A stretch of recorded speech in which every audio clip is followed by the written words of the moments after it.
A umidade paira no ar como um véu antigo, carregado não só de incenso, mirra e óleos perfumados, mas de algo mais profundo, mais denso, quase espiritual. É um aviso silencioso, como se cada respiração anunciasse que estamos entrando em um território onde a própria história decidiu se calar. A luz do entardecer se filtra entre os espessos tecidos, não como uma cor, mas como um presságio âmbar que desliza pelas paredes e se aninha no peito. Lá fora, o Império Persa brilha como um gigante de mármore e ouro, mas aqui dentro, nos aposentos mais profundos do palácio, a grandeza se dissolve em sombras, absorvida por um silêncio que parece ter vontade própria. Não estamos em Susa, com seu esplendor aberto, nem na solenidade de Persépolis. Estamos em um refúgio oculto, um santuário construído para isolar, para silenciar, para devorar. Neste lugar, a arquitetura do harém não organiza quartos, organiza destinos. Cada porta de cedro, cada corredor interminável, cada janela gradeada parece projetada para lembrar a quem entra que o mundo exterior se desvaneceu. E no centro deste labirinto jaz o segredo mais sombrio do homem mais poderoso de seu tempo.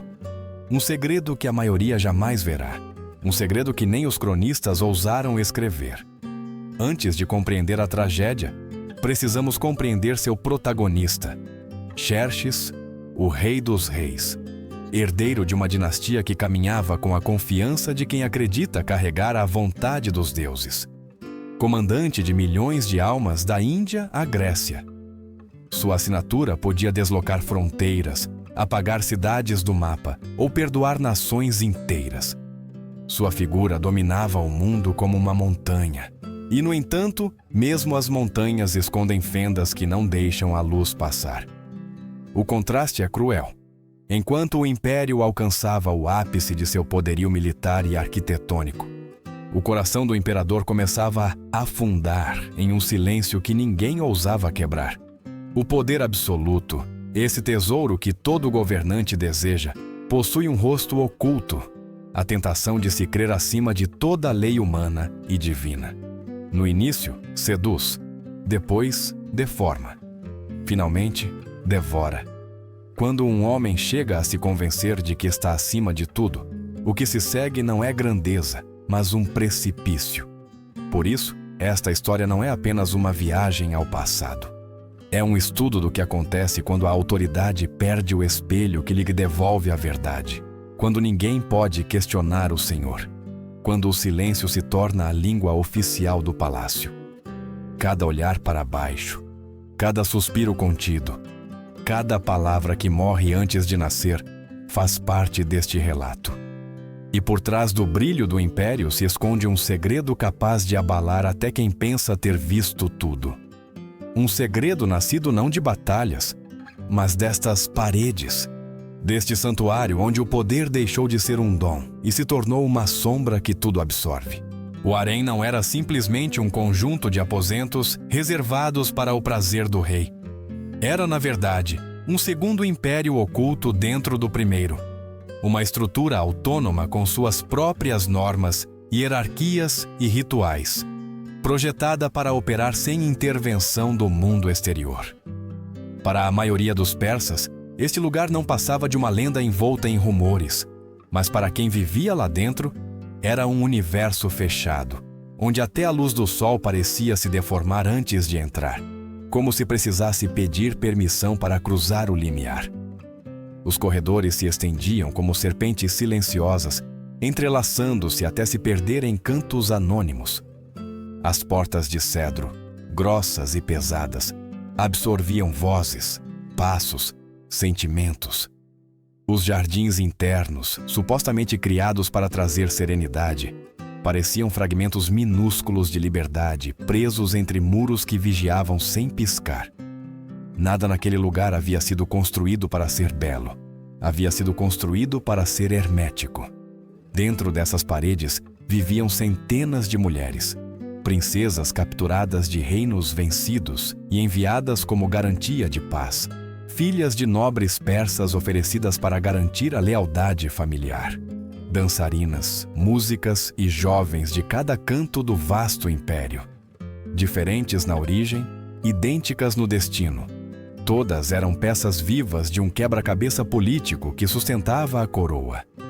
O harém não era um santuário de luxo, era um mecanismo de controle. Cada união, cada filho, cada lágrima podia fortalecer ou enfraquecer alianças. A beleza, a graça, a obediência, até a tristeza, podiam se tornar armas diplomáticas. Ali, o corpo não era só corpo, era contrato, símbolo, moeda silenciosa de poder. Mas acima de todas essas mulheres, como sombras alongadas que vigiavam mesmo quando não se moviam, estavam os eunucos, os guardiões absolutos desse mundo secreto. Eles não tinham família, nem descendência, nem possibilidade de pertencer a uma linhagem. Sua única lealdade era ao rei. Controlavam o acesso, os horários, os favores, os castigos e, sobretudo, a informação. Eram os olhos e os ouvidos do palácio. Os únicos que sabiam exatamente quais sussurros deslizavam por trás das cortinas de seda.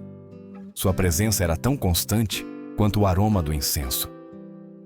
Moviam-se com passos medidos, quase cerimoniais, como se cada gesto tivesse sido ensaiado para não alterar a delicada harmonia do confinamento.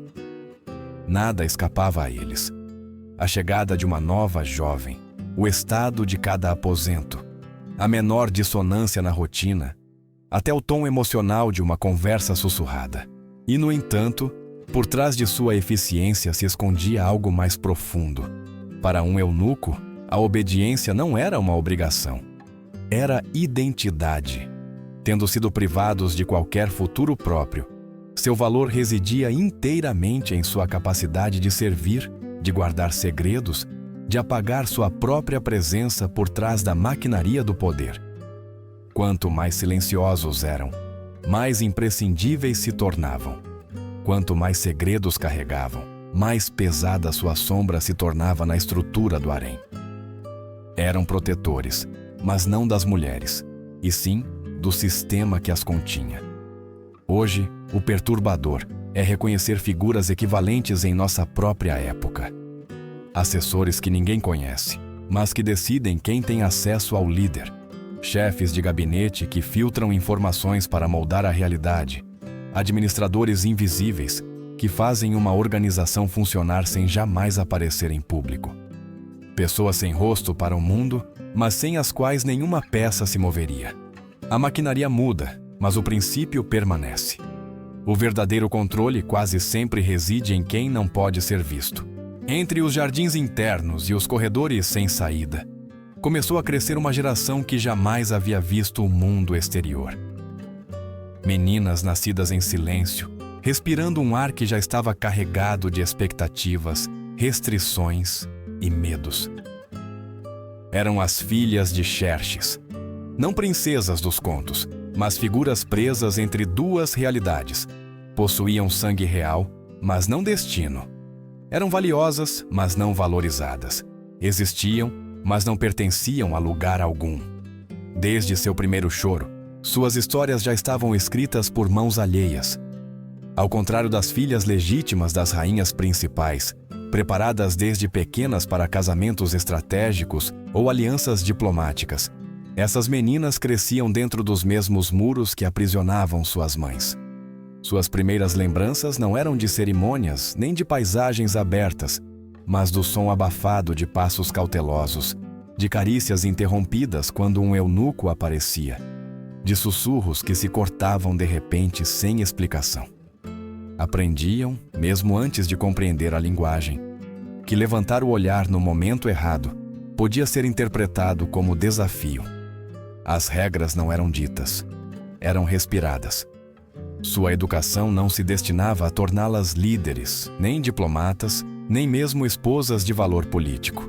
Era uma formação muito mais sutil e, por isso mesmo, mais perigosa. Aprendiam a se mover com graça, a falar em voz baixa, a obedecer sem perguntar, a existir sem perturbar. Desde idades precoces compreendiam que o mais importante não era quem elas eram, mas que não quebrassem a harmonia de um sistema que não havia sido construído para elas, mas sim moldado em torno de seus corpos. E ainda assim, entre tanta quietude, uma centelha infantil sobrevivia em seus olhos. Nos jardins filtrados pela luz tênue, brincavam entre lagos e colunas, abraçando por alguns anos a ilusão de uma infância quase normal.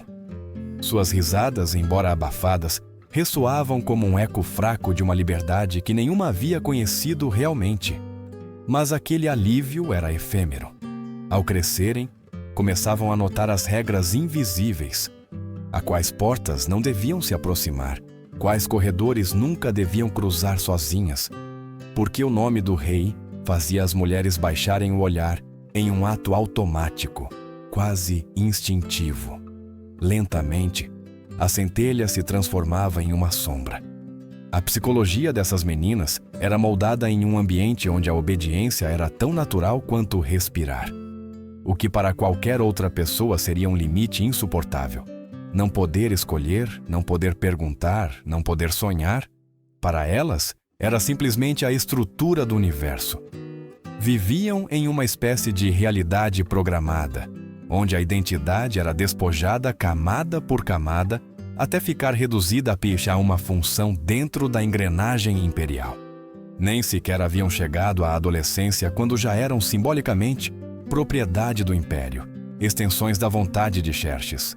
O mais perturbador é que esta tragédia não requer imagens explícitas para ser compreendida. O horror não está no visível, mas no estrutural. Crescer sem a possibilidade de decidir, de ter um nome próprio na história, de imaginar um futuro diferente. Os muros do harém não só aprisionavam corpos, também aprisionavam futuros. Era um sistema perfeito para despojar um ser humano sem necessidade de levantar uma única mão.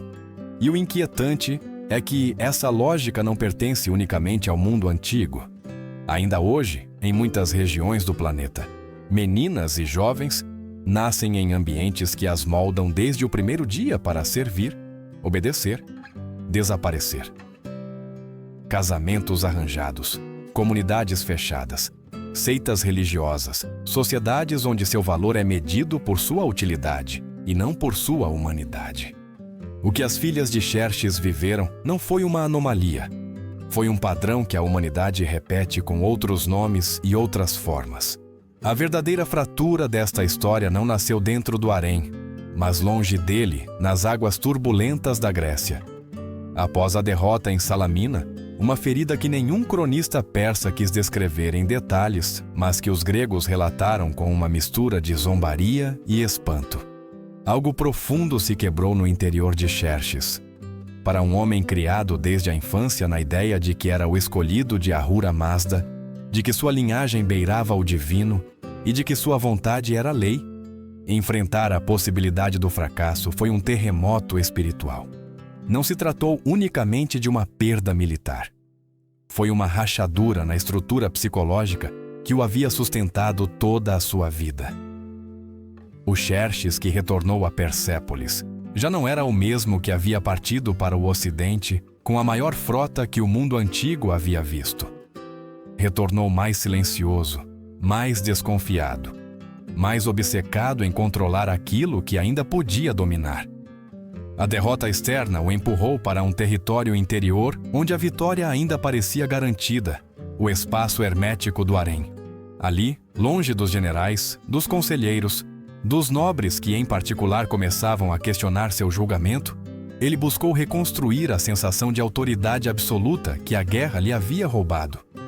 Os cronistas gregos, sempre dispostos a pintar o inimigo com cores escuras, registraram anedotas que apontavam uma mudança radical em seu caráter. Embora adornadas com propaganda helênica, todas coincidiam em um ponto. O rei já não era guiado pela razão, mas por um impulso desesperado de reafirmar seu domínio, onde ninguém pudesse desafiá-lo. Um desses episódios, a rejeição da esposa de Mazistes, seu próprio irmão, marcou um antes e um depois.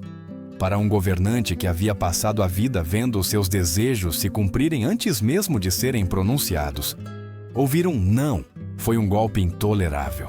E quando sua vontade não pôde dobrar a da mulher, ele voltou sua atenção para a filha dela, sua sobrinha. Mas nesta narrativa não buscamos descrever cenas proibidas nem ações explícitas. O que importa não é o detalhe gráfico, mas o mecanismo psicológico por trás dessa fixação. Quando alguém situado no topo absoluto do poder sofre uma derrota pública, costuma buscar compensá-la afirmando seu controle nos espaços mais privados, aqueles onde não existe resistência possível. Em Xerxes, essa necessidade adquiriu um tom simbólico.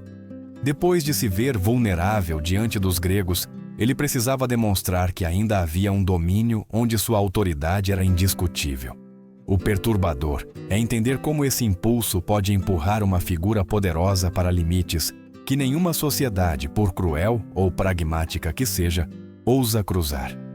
Ao longo da história, muitas culturas brincaram com as fronteiras da linhagem, do sangue e da conveniência política.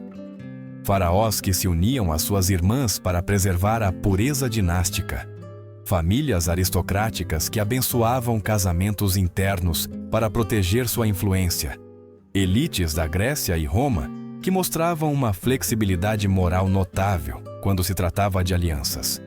Mas mesmo nessas sociedades, existia um limite universal. Um tabu que funcionava como espinha dorsal da ordem social, espiritual e simbólica. A distância sagrada entre um pai e sua filha. Quebrar essa fronteira não significava desafiar uma norma. Significava tentar dinamitar a arquitetura invisível que sustenta uma civilização. E o que começou a germinar na mente ferida de Xerxes não foi um desejo impulsivo, mas a busca da última prova de poder. A necessidade de se convencer de que continuava estando acima não só das leis humanas, mas da própria ordem do mundo. Não era um impulso de prazer, mas de demonstração. Uma forma extrema de gritar em silêncio: ainda sou intocável. O problema é que esse tipo de autoridade não se manifesta com gestos visíveis nem cenas violentas. Não precisa de força bruta. Seu verdadeiro poder reside na estrutura que a sustenta. Um lugar onde ninguém pode dizer não. Onde a obediência é respirada como ar. Onde as vozes se extinguem antes de nascer. No caso de Xerxes, o inquietante não foi um ato concreto, mas perceber que o próprio design do harém permitia que o impensável ocorresse sem resistência e, pior ainda, sem testemunhas, para compreender o que aconteceu depois. Não é preciso imaginar cenas proibidas, nem atos visíveis. Basta observar a arquitetura do silêncio que sustentava o harém. Ali, o poder não precisava levantar a voz, nem recorrer a gestos abruptos. A verdadeira força residia em uma estrutura polida durante gerações, onde cada porta tinha um guardião e cada guardião respondia apenas a um homem. O harém funcionava como uma máquina perfeita, projetada para que o impensável pudesse existir sem oposição, e o que é ainda mais perturbador, sem necessidade de ser nomeado. Os eunucos sabiam de tudo. Sabiam que quartos ficavam escuros antes da hora, que mulheres evitavam certos corredores, que sussurros tremiam nas noites mornas. Mantinham registros meticulosos, idades, rotinas, movimentos, amizades, silêncios. Conheciam o destino de cada menina mesmo antes que elas compreendessem que tinham um. Mas o poder deles não era autônomo, era um poder amputado, definido pela obediência. Intervir teria significado questionar o próprio pilar que justificava a sua existência. Calar era sua única forma de sobreviver. Assim, seu silêncio não era cumplicidade voluntária, mas uma medida de sobrevivência em um sistema onde falar equivalia a desaparecer. As mães também sabiam. Não tudo, mas o suficiente. Sabiam que corredores evitar, a que horas o ar mudava de tom, que portas jamais deviam ser abertas. Suas vidas eram uma mistura de ternura e pânico, tentando proteger suas filhas com estratégias tão sutis que pareciam rituais. Um passeio mais curto, uma desculpa improvisada, um abraço mais longo do que o normal. Mas em um lugar onde cada movimento era registrado, essa proteção era apenas um leve sussurro contra um vento implacável. As mães sentiam, mas não podiam dizer. Viam, mas não podiam agir. E, finalmente, temiam, mas deviam calar. O mais perverso desse sistema era que não precisava de violência explícita. Não eram necessários gritos, nem lutas, nem cenas drásticas. A própria arquitetura bastava. Os muros grossos, os corredores labirínticos, os quartos sem janelas, os guardas que respondiam unicamente ao rei. Tudo havia sido projetado para isolar, para apagar opções, para transformar o destino em um caminho de mão única. No harém, a tragédia não ocorria pelo choque entre vontades, mas pela ausência total de possibilidades. Não era um drama que deixava marcas visíveis, mas um roteiro escrito de antemão onde os personagens não tinham permissão para improvisar. O inquietante é que essa mecânica não pertence unicamente à antiguidade. No mundo moderno, existem instituições, comunidades, empresas e estruturas familiares, onde as mesmas dinâmicas se repetem com outros nomes. Lugares onde ninguém pode dizer não sem consequências, onde o silêncio se torna uma forma de proteção, onde a obediência substitui o diálogo. Sistemas que não precisam de violência aberta, porque seu poder reside na pressão invisível das normas, no medo de ser expulso, castigado, apontado. Mini-impérios onde os mais vulneráveis, especialmente mulheres, jovens, trabalhadores silenciosos, ficam presos em um ciclo de autocensura e submissão. No harém de Xerxes, essa lógica atingiu sua forma mais extrema. As meninas cresciam sem compreender que forças moldavam suas vidas. Os eunucos executavam seu papel sem questionar. As mães guardavam um temor que não podiam verbalizar. E os corredores, testemunhas mudas, continuavam respirando uma calma artificial que ocultava o que nenhuma crônica oficial ousou escrever. A tragédia não era uma explosão, mas um ambiente. Não era um ato pontual, mas um clima sustentado. E sob esse clima, o inaceitável deixou de ser uma exceção para se tornar uma sombra permanente, enterrada sob camadas de protocolo e medo. Com o passar do tempo, enquanto a mente de Xerxes afundava cada vez mais em sua própria tormenta interior, a atmosfera do harém começou a se transformar em algo quase palpável. Era como se cada respiração levasse consigo um pressentimento escuro, um aviso silencioso de que algo profundo estava prestes a se romper.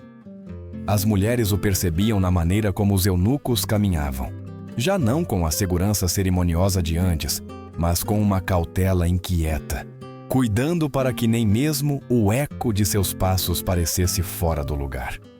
O palácio inteiro parecia prender a respiração, esperando a próxima ordem ou a próxima sombra do rei. As mães, especialmente aquelas cujas gravidezes haviam terminado em filhas, viviam em uma tensão perpétua. Observavam o comportamento do palácio como quem tenta ler o céu antes de uma tempestade. Uma porta que se fechava cedo demais. Um corredor que ficava vazio por mais tempo do que o normal. Um silêncio que caía de repente como uma manta pesada. Tentavam manter suas filhas longe de certos corredores, certas portas, certos horários. As protegiam não com força, mas com intuição, com pequenos gestos cotidianos cheios de um desespero cuidadosamente dissimulado. Mas em um sistema onde tudo era registrado, onde cada movimento era observado e anotado, sua proteção era apenas uma brisa contra um muro de pedra. As meninas, que ainda brincavam nos jardins internos, começavam pouco a pouco a absorver essa ansiedade. Suas risadas, antes abafadas, mas inocentes, agora carregavam um matiz estranho, como se até a alegria precisasse de permissão. Brincavam entre as colunas, perseguiam seu reflexo nos lagos, mas algo em seus olhares havia mudado. Às vezes, paravam em frente a um muro e o contemplavam com uma nostalgia inexplicável, como se seus corpos lembrassem de uma liberdade que sua mente jamais havia conhecido. Era uma melancolia herdada, uma memória ancestral do que significa não estar encerrado, mesmo que nunca tivessem saído dali. A verdadeira tragédia se manifestava na maneira como suas identidades eram despojadas camada por camada, sem necessidade de violência visível. Eram educadas para apagar suas perguntas antes que aparecessem, para reduzir seus sonhos ao tamanho de um quarto sem janelas, para aceitar que seu valor não residia em quem elas eram, mas na função que podiam cumprir dentro da engrenagem imperial. Ser filhas do rei não as tornava privilegiadas. As tornava propriedade simbólica do império, extensões silenciosas de uma vontade que jamais poderiam questionar. E o mais aterrorizante é que esta desumanização sem sangue é uma das formas mais eficientes de controle. Não precisa de gritos, golpes, nem cenas explícitas. Basta uma estrutura que limite opções, que molde a realidade desde a infância, que sufoque a possibilidade de imaginar um destino diferente. Assim, o harém de Xerxes se transformou em um cemitério de almas vivas, meninas que respiravam, caminhavam, brincavam, mas cuja essência havia sido progressivamente reduzida a um sussurro. Este padrão, longe de pertencer ao passado, continua se repetindo em múltiplos cantos do mundo moderno. Comunidades fechadas onde a tradição pesa mais que a liberdade. Famílias onde o silêncio é a primeira lei. Empresas onde questionar o superior implica exílio. Instituições onde a vulnerabilidade é interpretada como obediência natural. Ali, como no harém, a opressão não se manifesta em golpes, mas em expectativas não ditas, em limites invisíveis, na normalização da renúncia. Nesse ambiente sufocante, as meninas do harém cresciam rodeadas de luxo, mas desprovidas de futuro. Rodeadas de colunas de mármore, mas sem espaço para sustentar um sonho. E enquanto o silêncio continuava se expandindo como uma sombra que devorava cada canto do palácio, ninguém pôde prever que o pior ainda estava por vir. Porque aquela estrutura, projetada para prender, para silenciar, para apagar, estava prestes a se voltar contra seu próprio Criador. A noite em que tudo mudou não chegou com gritos, nem com choques de aço, nem com o estrondo de um exército rebelde. Chegou como costumam chegar as tragédias silenciosas, envolta em sombras que deslizavam entre os corredores, em decisões tomadas em voz baixa, em passos quase rituais de homens que há tempo demais eram testemunhas mudas do desmoronamento do palácio. Foi uma noite sem lua, onde até as lâmpadas pareciam vacilar, como se a luz hesitasse em permanecer. Artabano, comandante da guarda real e um dos homens mais próximos de Xerxes, avançava pelos corredores com um propósito que ninguém devia conhecer. Suas sandálias mal roçavam o mármore, mas cada passo carregava séculos de segredos, dúvidas e temores acumulados. Ele havia visto como o rei, outrora temido e venerado, havia se afastado do império que governava, refugiando-se em um mundo interior onde a autoridade se confundia com o capricho. Havia visto como as decisões do rei se tornavam imprevisíveis, como o medo silencioso se apoderava da corte, como os sátrapas estendiam sua autonomia, aproveitando a fraqueza do centro. O império começava a ruir por dentro, mas Artabano não agia sozinho. Ao seu lado caminhava Aspamitres, um dos eunucos de mais alto escalão, um homem cuja vida inteira havia transcorrido entre os registros e os segredos do harém. A paradoxo era evidente. O mesmo mecanismo que havia sustentado o silêncio por anos agora se voltava contra o homem que o havia alimentado. A roda do poder, mantida em movimento pelo medo, decidia mudar de rumo. Os historiadores gregos relatam a cena como um ato repentino, impregnado de dramaticidade e violência. Mas aqui, para preservar a segurança do relato, não descrevemos gestos explícitos nem detalhes físicos. O que importa não é a mecânica do ato, mas seu simbolismo. Xerxes não caiu em um campo de batalha enfrentando um inimigo valente. Caiu no mesmo quarto que ele havia transformado em sua fortaleza interior, rodeado pelas paredes que acreditava obedecer-lhe sem hesitar. Não foi vencido por soldados estrangeiros, mas pelos homens que melhor conheciam as engrenagens secretas do palácio, aqueles que haviam vivido toda a sua vida a serviço do silêncio. O instante posterior foi um caos contido. Os eunucos, acostumados a uma cadeia de comando perfeita, moviam-se como sombras desorientadas, sem saber a quem obedecer. Os guardas murmuravam entre eles, incapazes de determinar qual era a autoridade legítima. As mulheres do harém ouviram o ruído de portas apressadas, um grito sufocado, ordens dadas com vozes trêmulas. Durante um momento que pareceu eterno, o palácio mais poderoso do mundo se tornou um animal ferido, que não sabia se devia fugir, atacar ou se esconder. Em meio a essa confusão, Artaxerxes, filho de Xerxes, agiu com uma frieza que surpreendeu até seus detratores. Apontou seu próprio irmão Dário como culpado, ordenando imediatamente sua eliminação. Não investigou, não ouviu testemunhas, não buscou provas, não precisava fazê-lo. Era uma jogada calculada para assegurar que ninguém pusesse em dúvida sua ascensão. Porque quem controla a narrativa, controla o trono. O harém, no entanto, ficou suspenso em uma espécie de limbo. Não houve libertação, nem reforma, nem catarse. As mulheres, as meninas, os servos e os eunucos simplesmente passaram de pertencer a um rei morto a pertencer a um vivo. A máquina continuou funcionando com a mesma precisão temível. Os destinos não foram reescritos. As vozes não recuperaram seu som.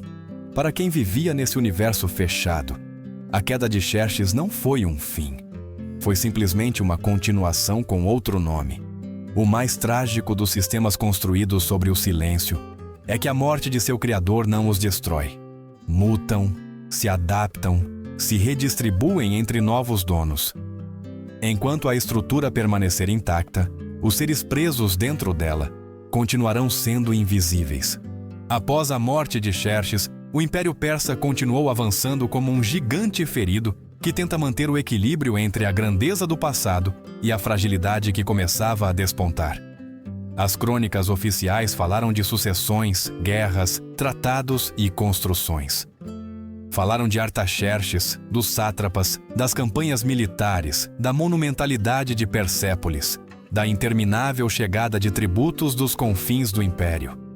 Falaram de reis, generais, profetas e heróis.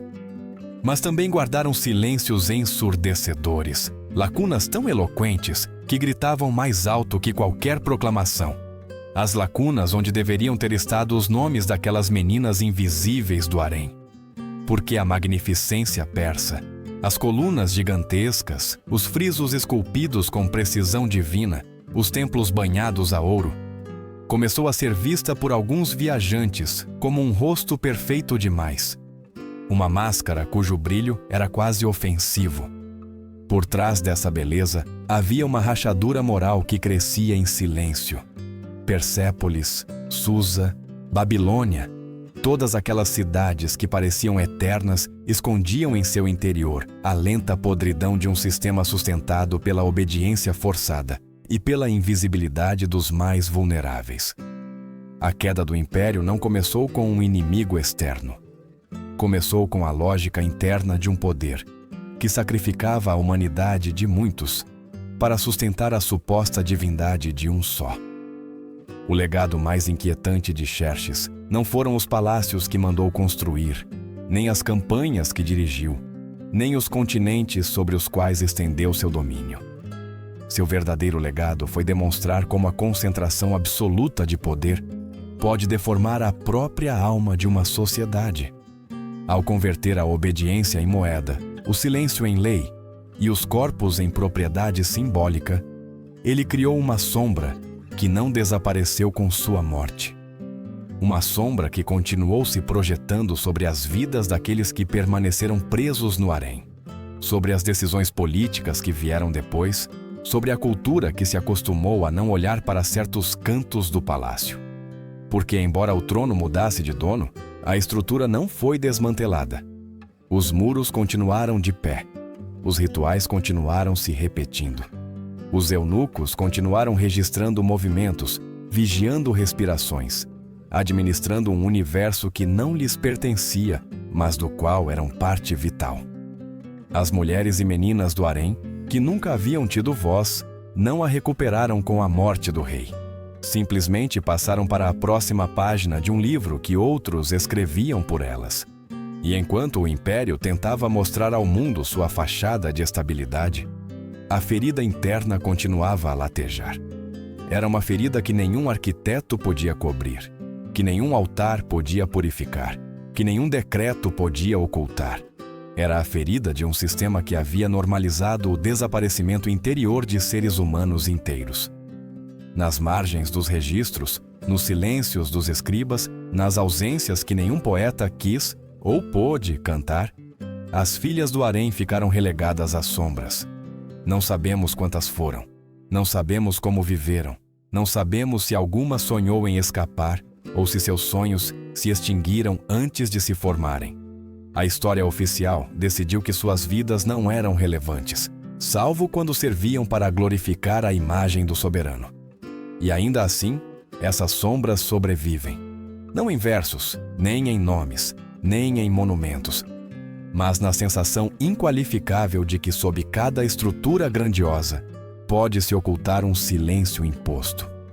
Esse é o verdadeiro perigo de todo o império, antigo ou moderno, que se sustenta sobre a obediência cega. Pode prosperar, pode expandir-se, pode impressionar o mundo, mas ao mesmo tempo se erode por dentro, destruindo-se em seu próprio núcleo.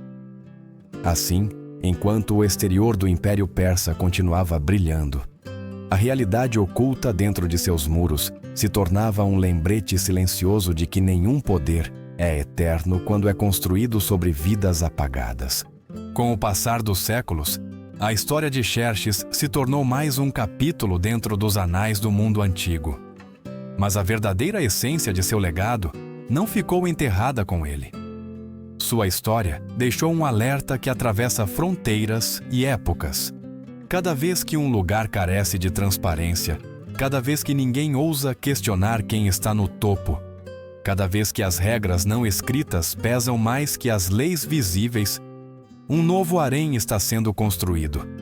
Não é preciso madeira de cedro nem cortinas de seda. Basta um silêncio que vira costume. Hoje existem instituições religiosas onde a voz do líder não pode ser posta em dúvida. Empresas onde a obediência vale mais que a verdade. Comunidades fechadas onde os mais vulneráveis, especialmente mulheres, meninas, trabalhadores invisíveis, ficam presos em dinâmicas que os moldam sem que possam nomear o que lhes acontece. Famílias onde se transmitem mandatos que ensinam a calar antes de sentir. Estados onde a propaganda cobre rachaduras que todos conhecem, mas que ninguém menciona. Em cada um desses lugares, os haréns renascem com outros nomes, outros códigos, outros rostos. As primeiras vítimas são sempre as mesmas. As pessoas cuja voz nunca chega a ser registrada. As que não têm um escriba que anote sua história. As que não aparecem nas estatísticas porque seu sofrimento não beneficia ninguém.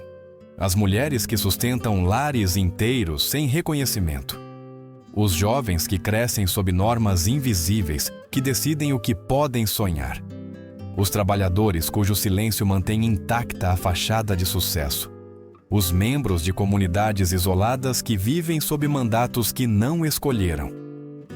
Todas essas vidas, como as meninas do harém, se tornam sombras dentro de sistemas que só funcionam porque outros se calam. O relato de Xerxes, então, deixa de ser um eco do passado para se tornar um espelho do presente. Nos convida a perguntar que histórias não estão sendo contadas hoje, que vozes não podem falar, que segredos se escondem por trás de estruturas que parecem impecáveis por fora. Nos obriga a olhar de frente aquilo que as fachadas tentam ocultar, porque o perigo real nunca é o poder. O perigo é o poder sem limites, aquele que se alimenta do silêncio e que normaliza que alguns vivam nas sombras para sustentar a grandeza de outros. E cada época tem seus próprios Xerxes, seus próprios Artabanos, seus próprios eunucos invisíveis. Cada época constrói seus próprios haréns, onde a obediência substitui a compaixão e onde o proibido se torna possível simplesmente porque ninguém pode detê-lo. A responsabilidade de nosso tempo não é escrever novos relatos gloriosos para os poderosos, mas resgatar as vozes que jamais tiveram a oportunidade de ser ouvidas. Dar nome a quem foi reduzido às sombras. Lembrar que a humanidade não se mede pelos palácios que construímos, mas pelas vidas que protegemos de serem devoradas pela escuridão. Este é o relato de um império que desmoronou por dentro. Mas também é um alerta para qualquer sociedade que acredite poder se sustentar sobre silêncios impostos. Porque, cedo ou tarde, o silêncio sempre exige um preço.